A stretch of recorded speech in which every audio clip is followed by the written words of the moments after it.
Welcome, YouTubers, to Gregory, that's me, Talks WWE. Today, a Raw review. Can we just start off with how amazing The Miz is? I don't care if you hate him, that's what you're supposed to do. He's a heel, or if you love him. The man can entertain. Roman came out and got booed. Shocker. We really need to stop the yard talk. It's not going over. Nobody cares. It's not his yard. And calling his win over John Cena the biggest of his career is pretty disrespectful to The Undertaker. What did The Undertaker do for years? Just to be nobody? That's a huge win. Should be the biggest of your career. Not beating John Cena. Roman is still bad on the mic and should not be anywhere near the Universal Championship, yet he wants to face Brock Lesnar. Sorry, I was doing my Roman impression because Lesnar's apparently really hard to say. Okay, let's move on to the next point. Matt Hardy needs to be broken. With Jeff gone, it's the perfect opportunity. He gets sad that his brother's gone. He had to be teamed with Jason Jordan. And again, Jason Jordan got no response. He needs new music, he needs a new gear set, and he needs to turn heel. Quickly. Very quickly. That being said, I love Bo Dallas and Axel being used, even if it is as enhancement talent and to lose. I'm okay with that, because they're out there, they're doing their job, and they're amazing. Again, can we please break Matt Hardy? Booker T saying that Matt Hardy's singles careers are behind him is just ridiculous because Matt Hardy's singles career is what got him back to the WWE. Quick sign shout out. I don't normally do this, but the sign that had Cesaro on a milk carton with his teeth gone said missing. Please, that's ingenious signage. Let's keep it going. Elias Samson needs a push. End of discussion. I want to walk with Elias. You want to walk with Elias. Everybody should walk with Elias. Great heel work. Amazing, terrible music played. He's like that guy at the college party that brings a guitar and breaks it out and can play like 6 keys and yet still thinks he's the best. Apollo Crews is a great jobber. I love that he can go out and put on a match and get the loss, but still look good. I'm okay with that. Everyone should be okay with that. We need enhancement talent that can lose. That being said, Kurt Hawkins is the new Brooklyn Brawler.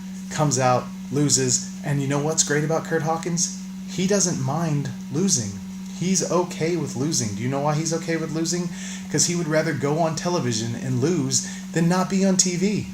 Why are you at the WWE? To be on TV. He doesn't mind coming out and taking the L's. You need that. Strowman is still over. I don't understand why he's not champ. Yay, let's have one of the best, most over characters ever lose to Brock Lesnar. I get that Brock is the beast incarnate, but literally, Strowman should be the champ.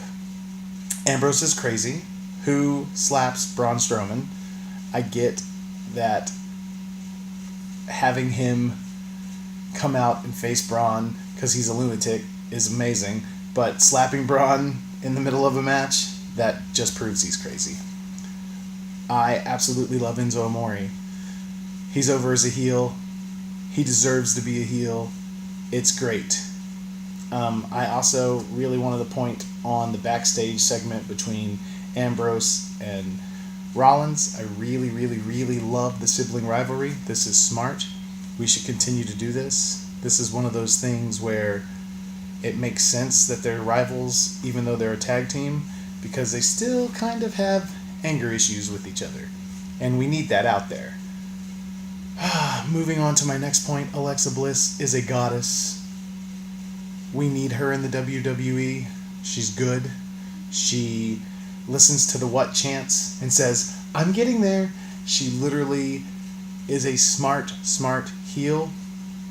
I like that you brought Mickie out. I like that she could be feuding with Mickie James. But if Mickie James wins the championship, it's just basically a transitional championship to give it to someone else without Alexa looking weak.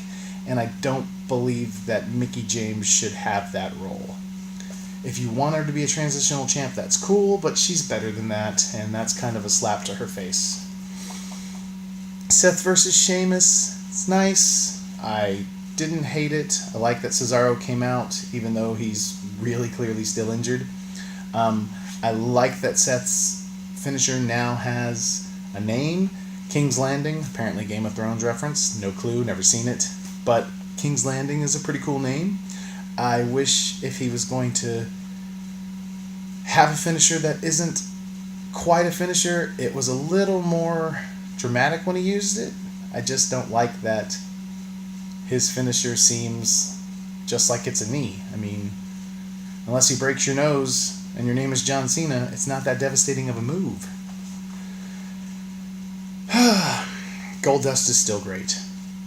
Amazing. I love that him and Balor had a little bit of a fight. I love when Balor was on earlier, he immediately said he wants his Universal Championship, and he should have it. I like everything going in Balor's direction. I did not like the fact that after their confrontation we had to go through a Roman match before we got Balor versus Goldust. That being said, we didn't need a Cena versus Roman Reigns vignette. We know the big dog won. You've already told us this. You don't have to show us John passing the torch, because John didn't really pass the torch. He'll be back in like 6 months. He'll win another championship and break Ric Flair's record. Yay! Roman versus Miz wasn't bad, but The Miz deserves a W at one point. I know he gets a lot of wins because he's Intercontinental Champion, but you're basically ruining how great he is by having him lose to Roman. And don't put Roman in the Intercontinental Championship hunt. That would not be fair. I do love that after Roman won, the Miztourage beat the living crap out of him. I loved that. I love that after they left and they saw that he got back up, they went back in to finish him. I really like that.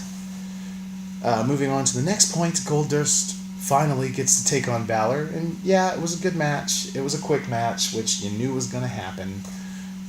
But I didn't like after the match that the Bray feud is still going. He's beaten Bray twice now. It doesn't help Bray. It doesn't help Finn. Finn needs to move on from this feud. Go to the Universal Championship like he said.